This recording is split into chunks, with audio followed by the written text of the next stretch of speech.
पूज्य संतवृंद,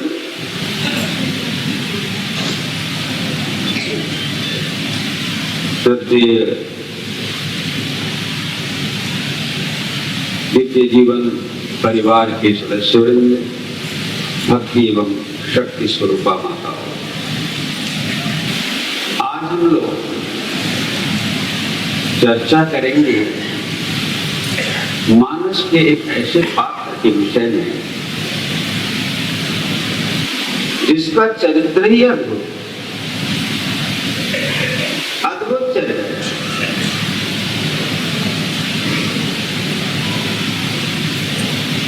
वह पढ़े लिखे उच्च कोटि के भक्तों में, ज्ञानियों में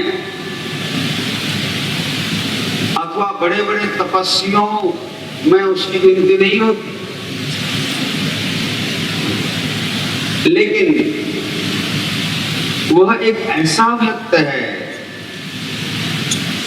जिसने सभी भक्तों के दिल को झकझोर कर रख दिया, और वह है श्री रामचरितमानस का कीर्वट, जो नदी में नाव चलाते हैं। नाव भी उनके जीविका का साधन है, और नाव में क्या करते हैं, या तो आदमियों को पार करते हैं या फिर मछली मारते हैं। यह बड़ा ही मधुर प्रसंग है श्री रामचरितमानस का। भगवान श्री राम का वनवास हो गया, वे अयोध्या से चले और किस रूप में चल रहे हैं?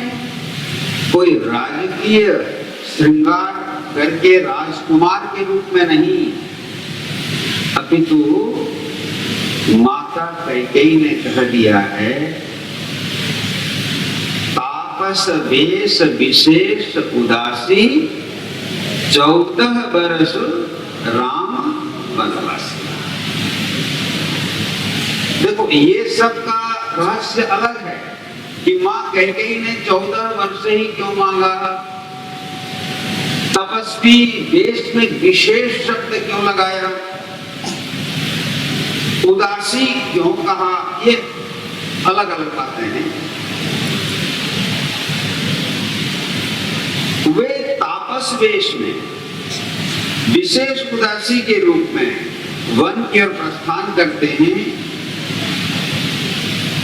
और उनके साथ चलती तो सारी अयोध्या है। जब भगवान श्री राम अयोध्या से भैया लक्ष्मण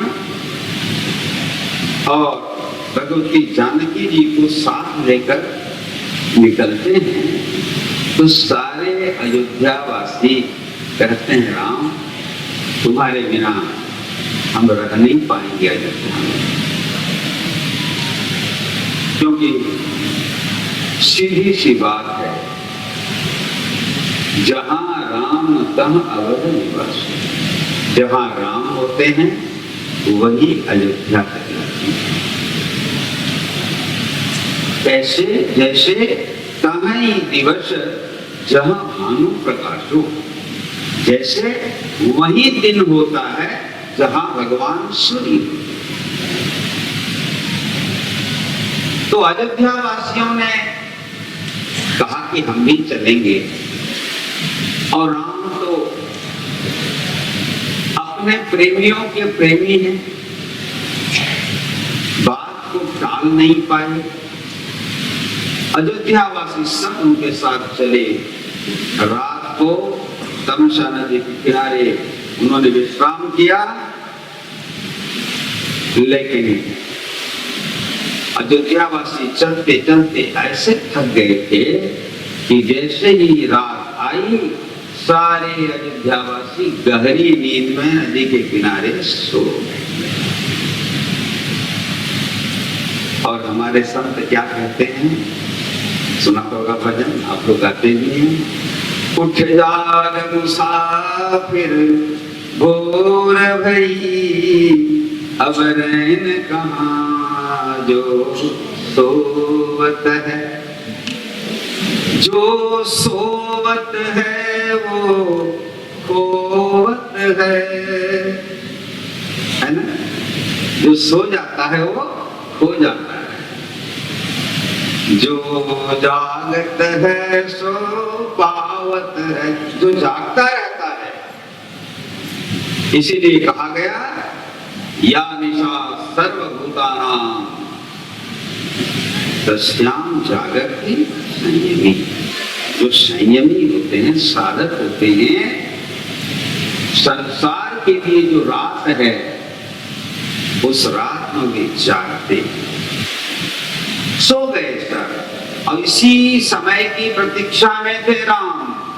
याद रखना, राम को सब प्रिय है मगर सोना प्रिय। मैं क्या बोला? कौन प्रिय हुए? सोना। अब संसारी मानव को सबुठारो बड़ प्रिय कौन? सोना। सोना माने सोईबा और सोना माने एबे केते सबदिन चर्चा चले केते तार दाम अच्छी। अभी तो शायद सोने का दाम बहुत बढ़ा हुआ है, इसीलिए कीमती चीज है, संसारियों के लिए बड़ी कीमती चीज है सोना, और राम के लिए बिल्कुल बेकार चीज है सोना। सो गए सब, इसी की प्रतीक्षा कर रहे थे राम। लक्ष्मण को उठा, लक्ष्मण तो जगह रहते हैं। लक्ष्मण जब से गए अयोध्या से, अयोध्या लौटते तक सोए नहीं गए। सुमंत जी को जगाया और बोले रथ आगे ले चलिए और ऐसे लीजिए कि चिन्ह न रहे जमीन पर। अगर चिन्ह रह जाए तो ये सो के उठेंगे और फिर हमारे पीछे पीछे दौड़ेंगे। अयोध्या वाले तो वहीं रह गए। अगली रात पहुंचे भगवान श्रृंगवेरपुर। निषाद राज से भेंट हुई। सभी सनातन धर्म को वर्ण व्यवस्था के लिए बड़ी निंदा करते हैं कुछ लोग, और छुआछूत को लेकर बड़ी बातें होती हैं। लेकिन देखो, भगवान श्री राम ने अपने वनवास काल में लोगों के, अज्ञानियों के, असुरों के इस भ्रम को तोड़ा। अयोध्या के सम्राट का पुत्र वनवास काल में वनवासी के रूप में बाहर निकले हैं, और उनकी सबसे पहली मुलाकात होती है श्रृंगवेरपुर में निषाद राज से। और निषाद राज जब देखता है कि भगवान आज हमारे श्रृंगवेरपुर में है तो दंडवत प्रणाम करता है दूर से, क्योंकि सभी लोग समझते हैं कि वो अछूत है। लेकिन हमारे सनातन धर्म में छुआछूत की कोई व्यवस्था नहीं है। ये गलत प्रचार किया गया, 1000 साल हो गए पराधीन होते होते। तो लोगों ने हिंदू धर्म को, सनातन धर्म को विकृत करने के लिए सनातन धर्म में जो वर्णाश्रम व्यवस्था है उसे तहस नहस करने के लिए बाद में छुआछूत का ऐसा सुंदर प्रवेश कराया और लोगों के मन को ऐसा भ्रमित किया कि लोग समझ गए कि दुनिया में सबसे बेकार धर्म है। हमारे यहाँ आदमी आदमी को छूना भी पाप है, लेकिन ये गलत है। आप तो उड़ीसा में हैं, पुरी में, जगन्नाथ धाम, श्री धाम में बैठे हैं, मंदिर में कहीं छुआछूत की व्यवस्था है? ब्राह्मणों चांडालो जाए हुआ कोई लक्ष्मी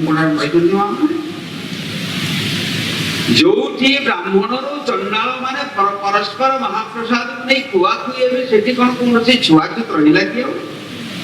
लेकिन हम अपने उस तत्व और तथ्य की गहराई में नहीं पहुंचते हैं। हम ऊपरी ऊपरी उड़ती हुई बातों को लेकर अपने सिद्धांत बना लेते हैं, मान लेते हैं कि हाँ इन ब्राह्मणों ने ही सब गड़बड़ किया। अरे ब्राह्मणों के कारण आज तक सनातन धर्म टिका है, संतों के कारण आज तक सनातन धर्म टिका है। और इन भोले भाले वनवासी आदिवासी और ये जो जिनको आप छोटे छोटे लोग कहते हैं, इनकी प्रभु भक्ति के कारण सनातन धर्म टिका है। इसलिए कोई कितनी भी तोड़ने की विधि अपना ले, सनातन धर्म है। ये था, है और सब दिन रहे। भगवान श्री राम ने दंडवत करते हुए निषाद राज को उठाया गले से और अपने पास आसन में बैठाया, अपने साथ बैठाया। ये पहली रात गई, सिंगवेरपुर की रात है। निषाद राज ने कहा साथ में सुमंत हैं अभी। सवेरा हुआ तो सुमंत को भगवान श्री राम ने कहा, हे तात अब आप लौट जाएंगे। सुमंत तो क्या, रथ के घोड़े भी लौटना नहीं चाहते थे। लेकिन गोस्वामी जी लिखते हैं, बरवस राम सुमंत्र पठाए, बरवस राम सुमंत्र पठाए और सुरस तीर आप तब आए। अब गंगा के उस पार जाना था, बस यही केवट का प्रसंग आ रहा था। बरबस पठाए, जबरदस्ती बोले कि आपको जाना ही है। और जब आए तो भक्त तो बड़े विचित्र होते हैं। भक्तों की विचित्रता कभी भगवान को भी भ्रमित कर देती है। पहले से ऐसी व्यवस्था थी, निषाद और जितने निषाद थे केवट सब चाहते थे। निषाद एक जाति है, श्रीमद् भागवत में इसका बहुत अच्छा वर्णन है। बोले अरे ऐसा करो, हम किसी बहाने प्रभु को अपने गांव में कुछ समय और रोक लें तो अच्छा होगा। और ये तो सवेरा होते ही निकल जाएंगे गंगा पार होकर के। तो गंगा घाट पर प्रतिदिन इधर से उधर लोगों को पार कराने वाला एक केवट था। उससे निषाद ने कहा थोड़ी दूर पर अपने गंगा घाट नाव को बांधना। नाव बांधते हैं। सवेरे भगवान श्री राम भैया लक्ष्मण और जानकी जी पहुंचे तट पर। देखा घाट पर नाव नहीं है, घाट से थोड़ी दूर पर नाव बना हुआ है और उसमें एक व्यक्ति निशंक होकर बैठा है। उसे किसी से कोई मतलब नहीं है। वो भी जानता है कि हमारे गांव में आज जिसने रात बिताया वो कौन है। अरे अपने से बड़े आदमी पूज्य आदमी आते हैं तो हम और आप कम से कम उठ करके उनका अभिवादन करते हैं कि नहीं। कौन सी जने विशिष्ट व्यक्ति आसले सम्मानास्पद व्यक्ति आसले आमे ठिया ही तांको अभिवादन करू, यह हमर सामान्य शिष्टाचार। किंतु केवट उठा नहीं। तांकरी गारे थिले भगवान कोनो से जानी नहीं कि किए जानी छी। किंतु केवट ने भी मन बना लिया कि अब तक तो तुम दूर दूर थे, किसी से मिले नहीं थे और मिलते भी नहीं थे, क्योंकि तुम्हारी गरज नहीं होती है, गरज तो हमारी है ना। इसलिए हम पुकारते हैं। आज बिना बुलाए तुम मेहमान बनकर आए हो। आज हम भी अपना कुछ समझा देंगे कि तुम्हारे भक्त दुनिया में कैसे होते हैं। और भगवान को क्या प्रिय है? भक्ति प्रियो माना।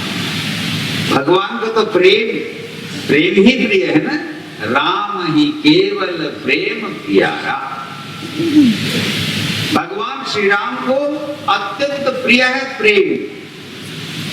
तो आगे भगवान श्री राम है। अब आप अपने दिमाग में एक चित्र भी बनाते जाइए। आगे भगवान श्री राम है। लक्ष्मण बीच में जानकी जी हैं, पीछे लक्ष्मण जी हैं और साथ में निषाद राज भी है, केवट बैठा है यहाँ पर कई लोग निषाद को और केवट को एक मानते हैं, लेकिन प्रसंग के आधार पर यहाँ दो जैसे लगते हैं। केवट बैठा है और गोस्वामी जी वहां लिखते हैं, मांगी नाव, मांगने की बात आई है ना। मैंने कल बताया था, वो प्रसंगवाद का है, लेकिन भरत जी ने कल मांगा ना। कल मैंने आपको बताया था कि भरत जी प्रयाग में मां गंगा से भीख मांगते हैं, मांगू भीख त्याग निज धर्म। तो पहले मांगना क्या है? भगवान श्री राम ने आज तक किसी से कुछ मांगा नहीं, लेकिन आज पहली बार गोस्वामी जी लिखते हैं, मांगी नावन केवट आना, कही तुम्हार मरम में जाना। भगवान श्री राम ने मांगा, शब्द आया है मांगा, मांगू छंती। अब कौन मांगू छंती? धन जन गोप लक्ष्मी किसी नुहे। क्या मांग रहे हैं? मांगी नाव, डोंगा, नाव मांग रहे। तो नाव में बैठे बैठे वो व्यक्ति क्या बोलता है? अरे केवट जरा नाव लाना। केवट बोलता है बिल्कुल नहीं, नहीं ले जाएंगे। ऐसा कोई बोलता है क्या? कितने अशिष्टता जो है से तत्कालीन भारतर चक्रवर्ती सम्राट महाराज दशरथन को पुआ माकू छंती। अब केवट कहूची ना ना, मांगने वालों को हम देते नहीं है कुछ, मांगी ना। अब केवट ना आना, नहीं नहीं हम नहीं लाएंगे। लक्ष्मण जी को आज पहली बार कुछ अटपटा। लक्ष्मण जी तो लक्ष्मण जी हैं, शेषावतार। पहले देखे कि ये आदमी,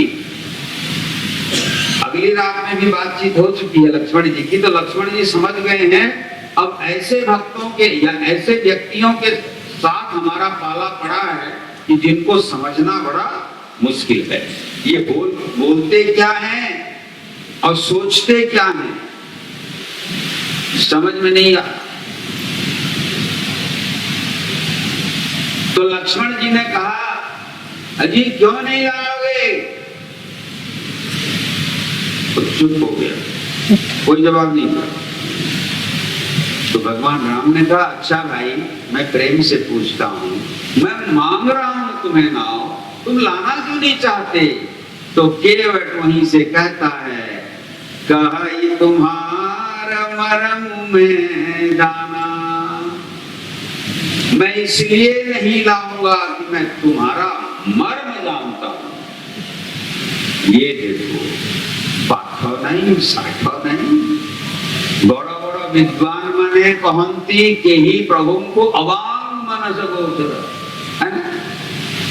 यह तो वाचो निवर्तन्ते यन मनसा न मनुते। वेदरे शास्त्रे सब जगह कहा जाइछि जे भगवान को इंद्रिय मानक द्वारा जानी हब नहीं, मन द्वारा मनन करी हब नहीं, बुद्धि द्वारा निर्णय करी हब नहीं, से अति अगोचर। अगोचर वो माने इंद्रिय, चर माने इंद्रिय मानक विषय बा इंद्रिय माने जिते दूर जाई पारंती, भगवान पर्यंत से पहुंची पारंती नहीं। एणु भगवान होचंती अगोचर, अज्ञेय।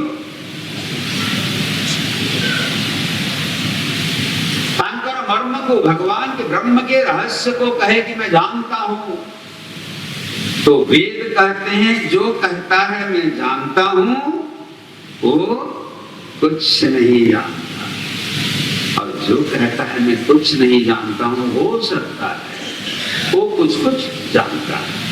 लेकिन यहाँ केवट क्या बोलता है, डंके की चोट पर, कही तुम्हार मरम में जाना। ऋषि महर्षि इस बात को नहीं कह सकते, वो केवट एक अपाठुआ जाको कहती, अपाठुआ व्यक्ति कहती हूँ तो मर्मों को जानी चाहिए। लक्ष्मण जी को लगा ये बड़ा विचित्र प्राणी है, जिनके मर्म को हम लोग 24 घंटा रहते हैं नहीं जान पाते, वो बोल रहा है, अब अंगुली दिखा करके कहा तुम्हारा मर्म में जाना।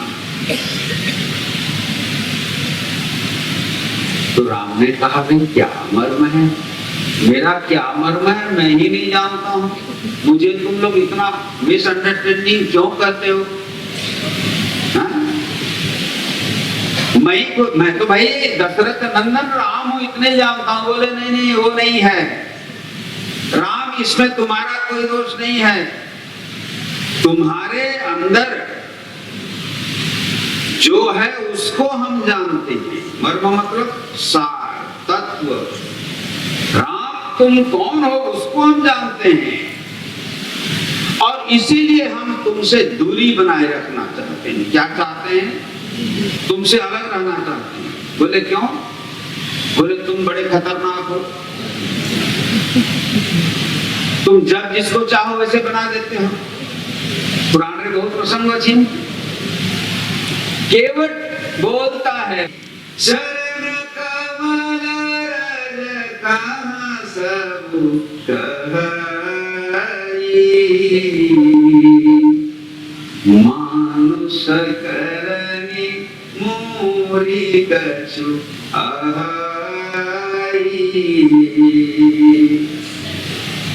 छुअत सिला भई नारी गुसाई, पावन तेन काठ कठिनाई। हे राम, हम यद्यपि तुम्हारे मर्म को जानते हैं, लेकिन तुमसे हमें कोई शिकायत नहीं। तो भी शिकायत किससे है? चरण कमल, पैरों से शिकायत है? बोले नहीं, चरण कमल रज कहाँ सब कही। अरे भाई चरण कमल का रज वही तो सारा चमत्कार करता है। श्री रामचरितमानस में सर्वप्रथम किसकी वंदना करते हैं तुलसीदास जी? क्या बोल रहे थे आज सवेरे कि जब स्वामी गुरुदेव जी महाराज को जब लोग जबरदस्त दौड़ दौड़ करके पैर खींचते छूने के लिए, गुरु जी ने क्या कहा? अरे चरण में कुछ नहीं रखा, चरण के धूल में रखा। आज सवेरे का प्रसंग था, और हम तो उसमें थे जब गुरुदेव आए थे पुरी में। बड़दान करे केमती घोड़ी ले गुरुदेव कहा मुसांगरे थे, अद्भुत रज में श्रद्धा भाली रे महत्व। तो चरण के रज में महत्व है। मानुष करनी मूरी कछुआ हई। हे राम, आपके चरण में कुछ ऐसा है कि वो जहां भी टच कर जाए या जहां भी गिर जाए वो मनुष्य बन जाता है। बोले तुम्हें कैसे पता? बोले मुझे पता है कि आपके चरण रज मिथिला जाते समय एक पत्थर पर पड़ गए, है ना? पत्थर पर, और पत्थर वहां सुंदर दिव्य नारी बन गई। मैंने सुना, इसीलिए तो कहता हूं वो गोटिए कथा हुए अनेक कथा जानी थी तो रहस्य मर्म में बहुत कुछ आता है, वो बहुत किसी जानी थी। तो चरण कमल रज कहाँ सब कही, मानुष करनी मूरी कछुआ है। किसी ने केवट से कहा तो इसमें दिक्कत क्या है?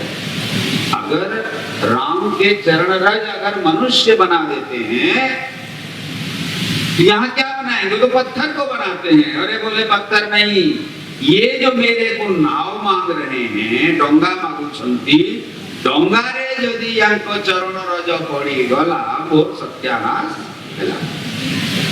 काहे? वाहन तेन काठ कठिनाई। इतना कठोर पत्थर को अगर इनके चरण रज मनुष्य बना सकते हैं तो मेरी नाव तो लकड़ी की है। और पत्थर से लकड़ी कोई कठोर नहीं होती, वो भी पानी में रात दिन रहते रहते भीगी रहती है लकड़ी। पानी रे ओदा हेई करी आहुरी वो काठर डोंगाटी कोमल है गई। तेणु सेठी जदि पादर रेणु पड़ी 2 मिनिट लगी कि मिनटे लगी पत्थर को नारी हेबारे, ये मोटा तो 2 सेकंड 5 सेकंड लगी चट के नारी वो डोंगाटी नारी वाहन तेन काठ कठिनाई। तो किसी ने कहा अरे केवट ये तो अच्छी बात है, तो डोंगाटी जदि गोटे स्त्री हो जाए ताहले तो असुविधा कौन? लोके तो चाहूछंती गोटे स्त्री थाम थाम और गोटे स्त्री हो गए तो ताको स्वर्ग मिल जाए। आप लोग ऐसा नहीं करते।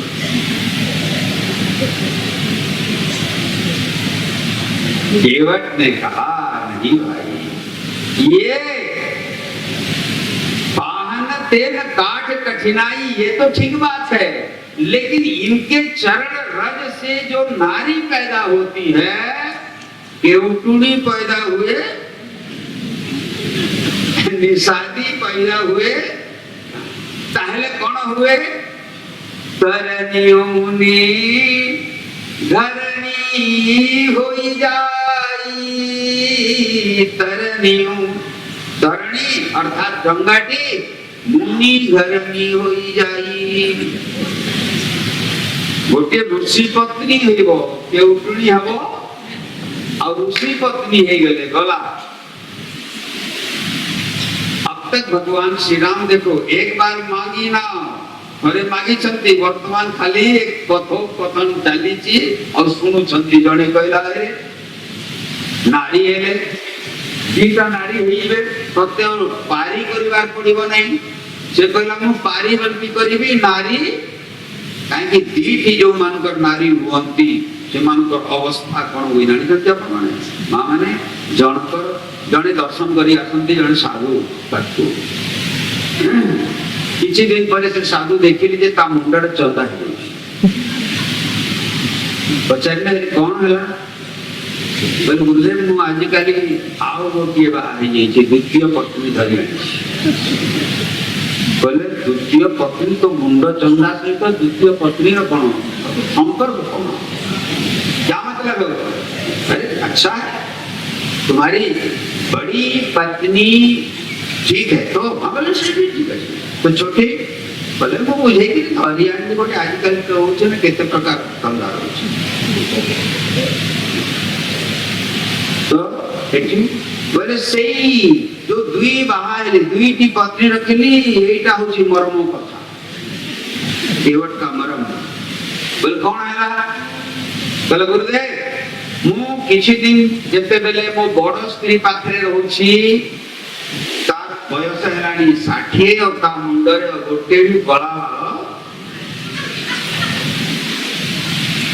अब वो छोट स्त्री को होची 30 वर्ष ता मुंडरे गोटे भी धड़ा बाल मु जेते बेले बड़ स्त्री पाखरे रहउची से मोर कला बाल को सब काढी दे ताकू कला बाल पसंद नहीं खाली ता मुंडरे धड़ा तेणु से छोट स्त्री पाखे जेते बेले रहउची ताकू धला वाला पसंद हुए से धला धला वाला तो बड़ स्त्री उपाड़िले कला वाला और छोट स्त्री उपाड़िले धला वाला कला धला दी प्रकार वाला यदि मुंडरू पारे आ कौन समुद्रे गुरुदेव एक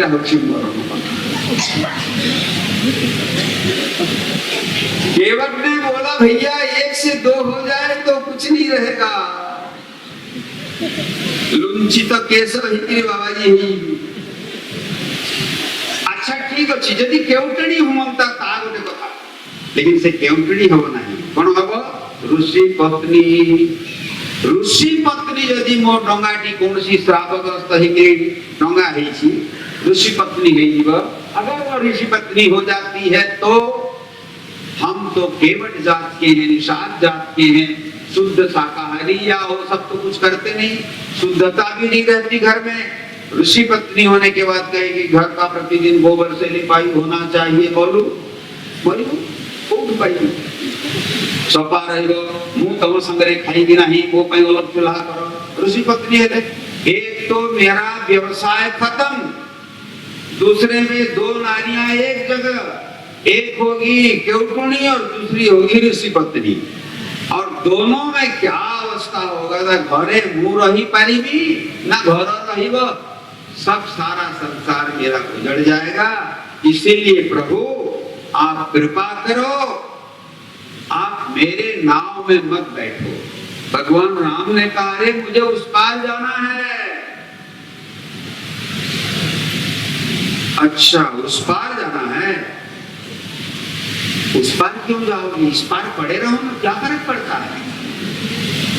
भगवान राम ने कहा अरे इस पार जंगल नहीं है और माँ ने मुझे जंगल भेजा उस पार जाऊंगा तब तो जंगल मिलेगा। बोले अच्छा तो अच्छा माँ ने ये कहा है क्या कि तुम इस डेट में इस समय पर यहाँ वहां ऐसे कोई टाइम टेबल 14 साल का बना के दिए भेजा है आपको। बोले नहीं टाइम टेबल तो नहीं बनाया है। बोले तो हे राम क्या जरूरत है इतनी जल्दी जाने की है ना हमारे गांव में तो हम लोग सब कंदमूल फल से लेकर जो कहोगे सब तो दे देंगे 2-4-10 दिन हमारे सिंहवेरपुर में रह जाओ तो क्या दिक्कत है। लक्ष्मण ने कहा हे केवट तुम नाव लाना है लाना नहीं लाना है मगर प्रभु के साथ ऐसी बकर बकर बातें करते हो। केवट ने कहा अरे ये बड़ा तेज लगता है आई मांग रहा है इतनी विनम्रता से और छोटा भाई धमका रहा है। बोले सच बोलो राम तुम लोग मांगने आए हो कि धमकाने आए। राम ने कहा अरे भाई मैं तो पहले से ही मांग रहा हूं तुम उसकी धमकाने की ओर क्यों जा रहे हो।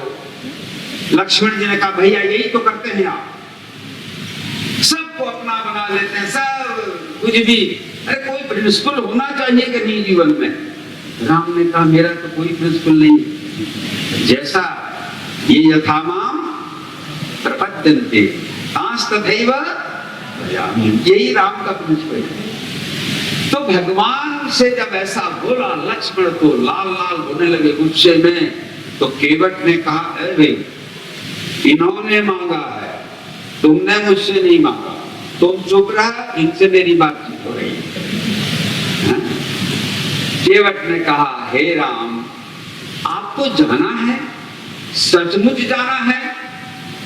बोले हाँ भाई हो तो विलंब उतार ही विलंब हो रहा है जल्दी उतारो। तो केवट क्या बोलता है मानो हे राम जो प्रभु पार अवसीदा चढ़हु मोहि पद पदुम पखारन कहु कहु। हे राम यदि आपको उस पार जाना है बोले हाँ भाई जाना है देरी हो रही है हमको जाना है। बोले तो एक शर्त पर हम आपको उस पार करेंगे। बोले क्या जो प्रभु पार अवश्य गा चाहो अब मोहि पद पदुम पखारन कहु। मुझे आदेश करिए कि मैं आपके चरणों को धोऊं। मांग नहीं रहे राम मांग रहे हैं अब केवल बोल रहा है मैं मांगूंगा नहीं आदेश करो तुम कि मैं धोऊं। मैं जबरदस्ती नहीं बोलूंगा। भक्त भी कितने विचित्र होते हैं ना, सब जान रहा है वो, लेकिन बोल रहा है मोते घोड़ो धोइबा पाई आज्ञा है वो। भगवान कहले कौन हो घोड़ धोई के? कहली आपण तो घोड़ो रे जो रेणु अच्छी, हमें आपसे कोई तो तकलीफ नहीं है, आपसे कोई लेना देना नहीं, आपसे कोई शिकायत नहीं। आपके पैर में जो धूल लगे हैं ना, उसी से हमें शिकायत है, उसी से दिक्कत है। उसको मैं धोना चाहता हूँ, उसको मैं अपने नाव में एक रत्ती धूल गिरने नहीं देना चाहता हूँ, क्योंकि मुझे डर है वो गिरते ही मेरी नाव ऋषि पत्नी बन जाएगी कोई। और हम तो गरीब आदमी हैं। इसको और मधुर रूप में बोले हैं गोस्वामी जी, बात भरी सारी सकल शुद्ध वारे वारे केवट की जात कछु वेदना पढ़ाई हूँ। प्रभु आप लोग राजकुमार हैं, आप लोगों के लिए पाठशालाएं हैं, विश्वविद्यालय हैं, हम लोग गरीब आदमी हैं, केवट आदमी हैं। इस नाव में मैं दोना भर भर के मछली मारता हूँ, दोना भर के बेचता हूँ, और मेरे बच्चे अभी छोटे छोटे। और यही प्रतिपालम सब परिवार, और यही एकमात्र साधन है। इसी नाव से ही मैं अपने परिवार का पालन पोषण करता हूँ। इसी को ही अगर आप बिगाड़ देंगे या ये कोई नारी बन गई तो मेरा क्या होगा, मेरे परिवार का क्या होगा? क्योंकि हम वेद नहीं पढ़ने वाले हैं। एक तरह से कटाक्ष है कि तुम्हारे यहाँ हम जैसे लोगों को वेद पढ़ने का अधिकार नहीं है, तो हमारे बच्चे करेंगे क्या? इसलिए अगर उस पार जाना चाहते हो तो मुझे आदेश करो कि मैं आपका पैर धोऊं।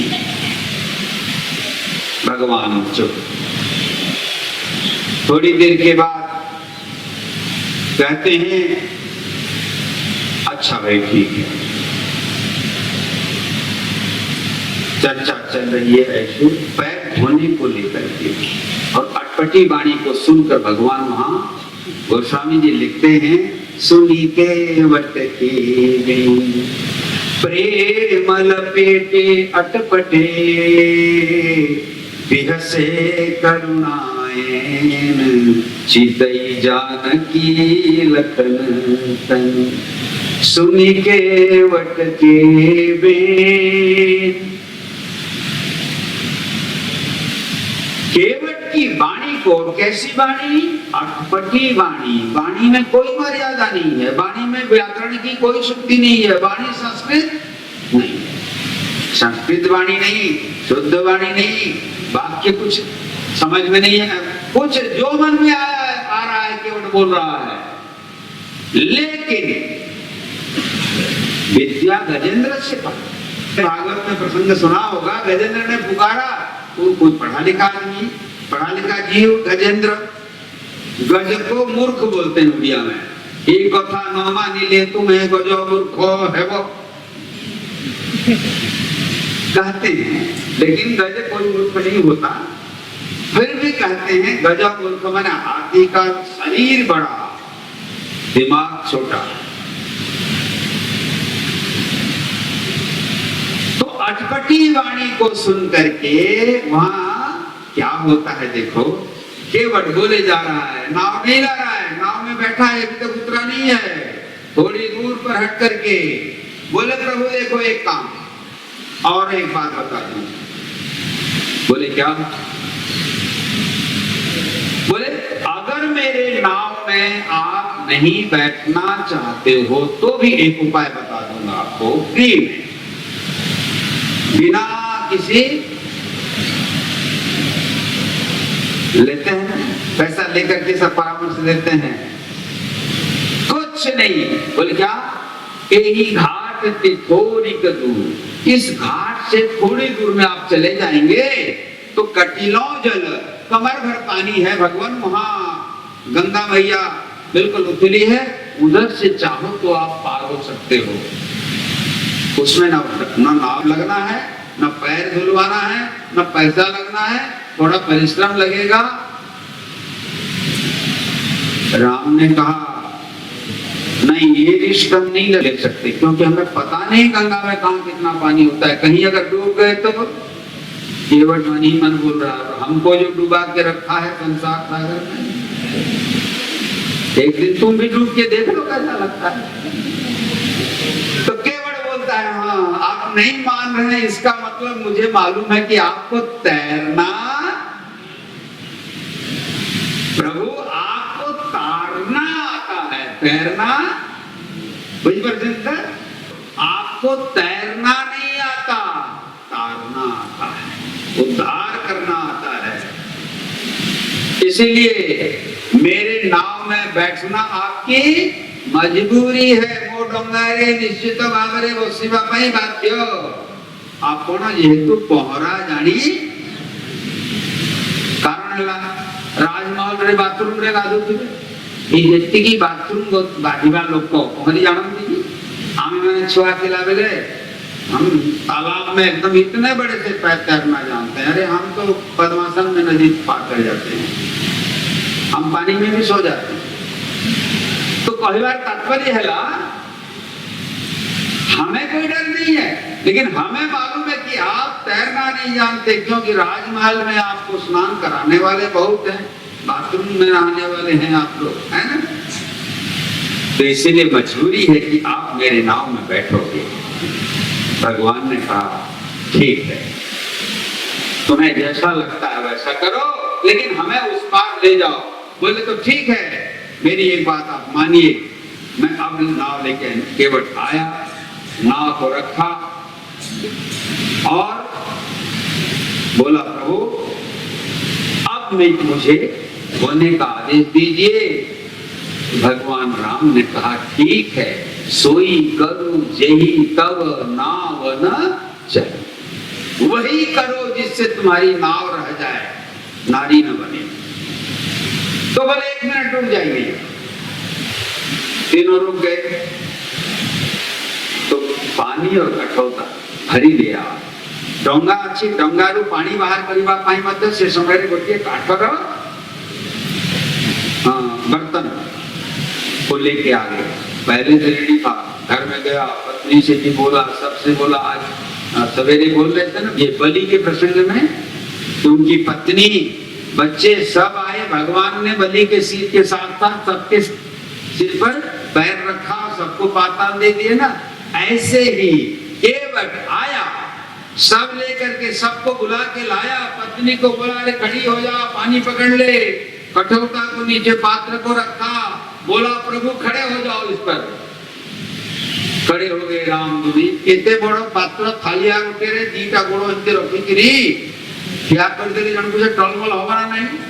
सेठी पुनी प्रभु श्री राम कहला सीधे खड़े रहना, थोड़ा इधर उधर हुए तो मेरा दोष नहीं। भगवान राम हाँ भैया जो करना है करो। खड़े हैं और स्त्री पानी डाल रही है। और केवट ने कहा प्रभु पैर एक ऊपर उठाऊंगा। बोले क्यों? बोले क्योंकि धोना है तो मैं अच्छी तरह से धोऊंगा कि एक कण भी बालों का न रहे। और केवट ने धोना चालू किया। गोस्वामी जी लिखते हैं अति आनंद उमगी अनुराग चरण सरोज पथारन लागा। अति आनंद उमगी अनुरागा। जिते बेले आनंद रे अनुराग रे व्यक्ति भरी जाए, आप्लुत ही जाए, सेते बेले तारो होश रहे नहीं, कही पारे नहीं, रही पारे नहीं, तार निज ऊपर निजर कौन सी आयत्त रहे नहीं। भगवान श्री राम ब्रह्मारे धौत जी पारो, है ना। पित्तल को आलिंगन परिजान विशोभन, आप सब जानते हैं। जो चरण ब्रह्मा को मिलने में बहुत मुश्किल होती है, जो चरण शंकर जी को नहीं मिलते, आज वही। इसलिए अटपटी वाणी को देख करके, सुन करके जानकी की ओर देखे और लक्ष्मण की ओर देखकर मुस्कुराए। क्यों? बोले जानकी जी तम बापा मध्य ब्रह्म ज्ञानी है, तुमको दिलावेले कहते हैं विष्णु स्वरूपा लक्ष्मी स्वरूपा कन्या कन्या समर्पण जो मन करती बात करती पूजा कन्या दिलावेले गोड़ दुईबार गोटे नियम अच्छी बरर, किंतु तम बापा भी मो गोड़ टिके पानी चिंची देते पूरा कौन गोड़ ठीक से धो पाए। लक्ष्मण तुम भी विचार करो, शेषावतार से तुम्हें भी मेरा चरण प्राप्त नहीं होता है, लेकिन आज यहाँ ये केवट बोलता है मैं दोनों पैर धोऊंगा, और अब हो रहा है। एक पैर उठा दिया, भगवान छेड़ा चलती गोटे गोड़ को धरला हाथरे तार पत्नी पूजी झड़ भाग में पानी दे और धरी के घसी घसी के जेते धोइला गोटे गोड़ छेड़ा चलती भगवान गोटे गोड़ धरी छिए होलिवो भगवान को अवस्था कौन हो? बोले अरे केवट में गिर जाऊंगा। बोले गिरो एक बार तो गिर के देखो, 84 के चक्कर में हमें गिराए हुए हो। हम तो कब से गिरे हैं प्रभु, एक बार तुम खुद तो गिर लो। बोले प्रभु क्या हो रहा है? बोले तू एमती धोऊ छु मु अवस्था सांगाती गलानी कौन मु ट्रोली को ट्रोलमल होउछि, मैं गिर जाऊंगा। बोले गिरने से बचने का एक उपाय है। बोले क्या उपाय? बोले प्रभु मेरा सिर आनंद में उमंग में हिल रहा है ना, तो ऐसा करो ना मेरे सिर को ही पकड़ लो।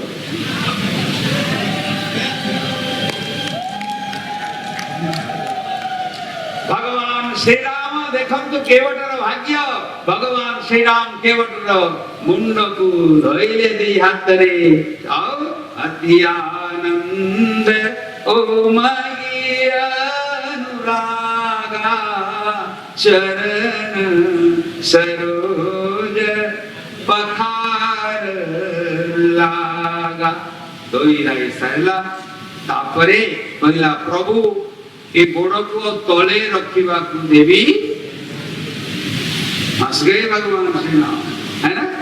अब नीचे नहीं रख सकते पैर तो क्या क्या? बोले कैसे करोगे? बोले मुंह एमती धरी करी ने भी उठेगी डंगारे कहीं गोड़ यदि तले रखिले पुणी अब मोर आपत्ति नहीं, तुम्हें गोड़ रखो तो तले मुंह दो उठी, मोर आपत्ति नहीं।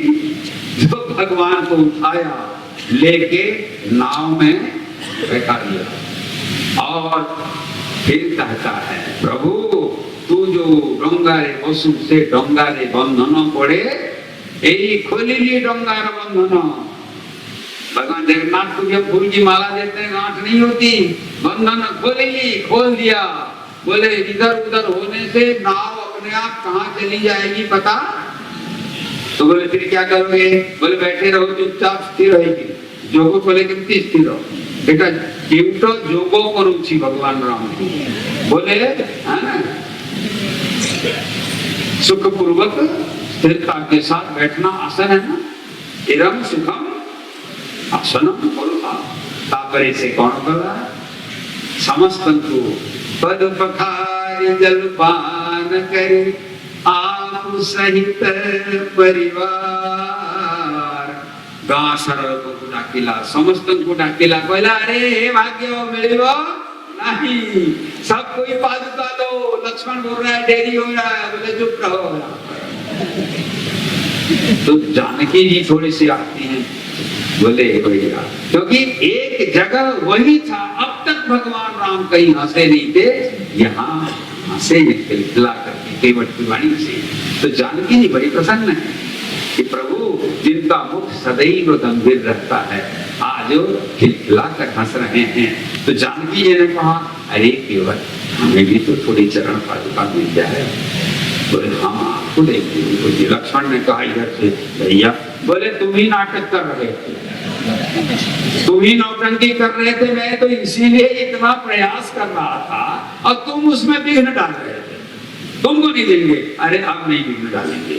अच्छा तो देखिए, सबको दिया क्षण पादुका और जानकी जी लक्ष्मण जी भी बैठ गए नाव में, है ना।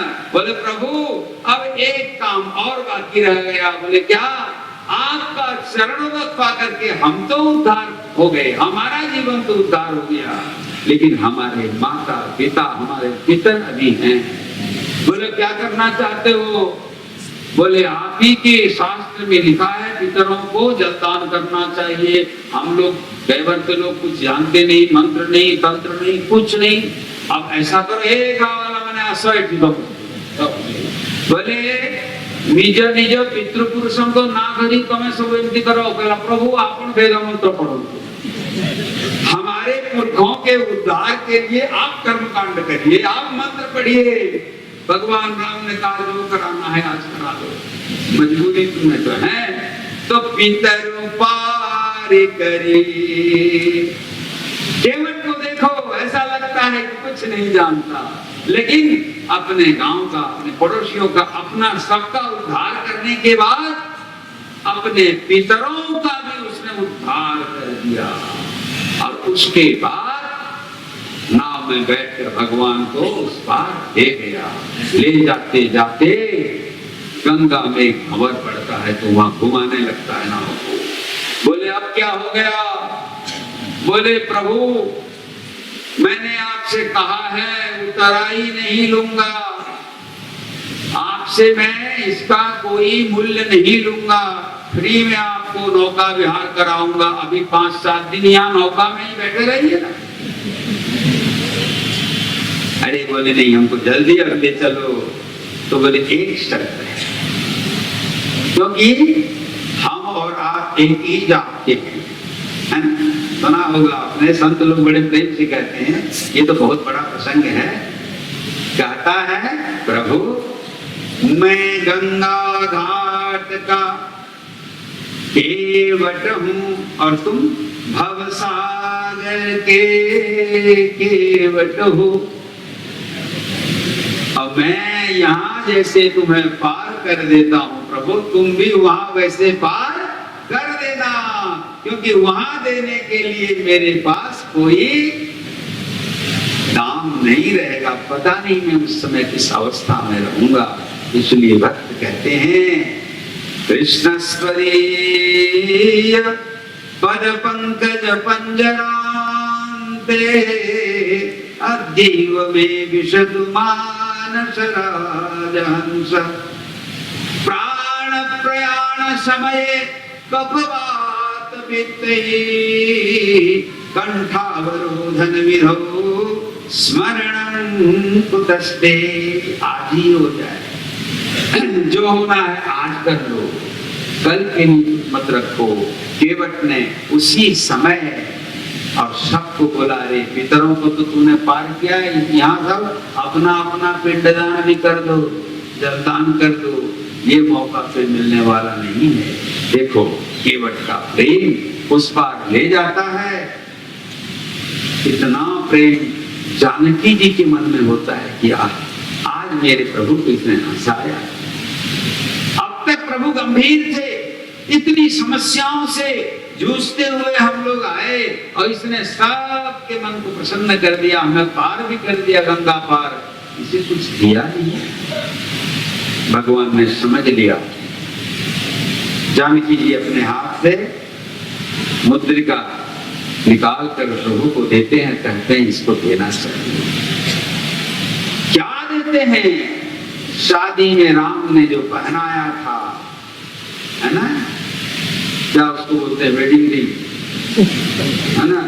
हाँ, आजकल तो उसका क्या होता है पता नहीं, कितने रिंग बदलते हैं, लेकिन उस रिंग को दिया भगवान राम। कहते हैं उसमें राम नाम अंकित मुद्रिका थी, जो बाद में काम आया है। जब भगवान श्री राम ने कहा, अरे केवट भक्ति कहती है कि इस राम नामांकित मुद्रिका का असली हकदार तुम्हारा जैसा मेरा भक्त है। भक्ति की रामा नामांकित मुद्रिका उतार कर देती और कहती है इसे मेरे पास नहीं, इस जैसे प्रेमी भक्त के पास होना चाहिए। कितनी बड़ी बात।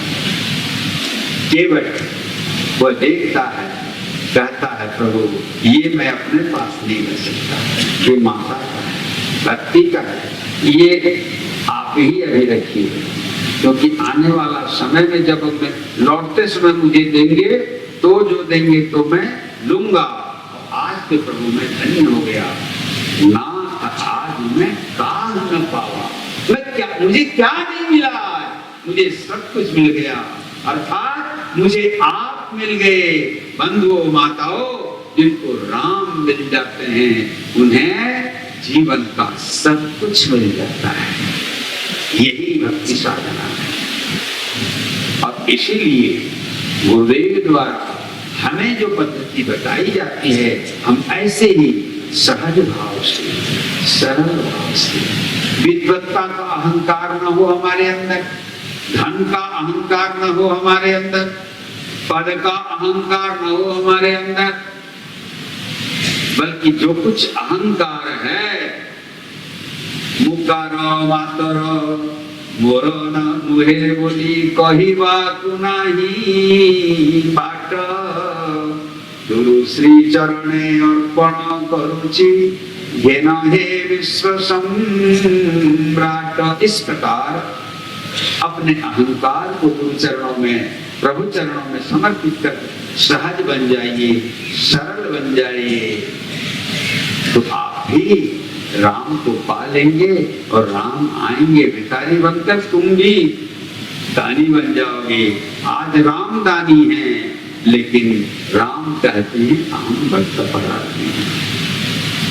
बंधुओं माताओं, केवल प्रसंग से हमें ये जानना चाहिए सहजता, सरलता एवं एकदम निष्काम प्रेम, कुछ नहीं चाहिए भगवान से। भगवान हम तुमसे कुछ नहीं चाहते, हम तो तुम्हें चाहते। तुम ठारो हमको किसी दरकार नहीं, हमें तुमको ही चाहो।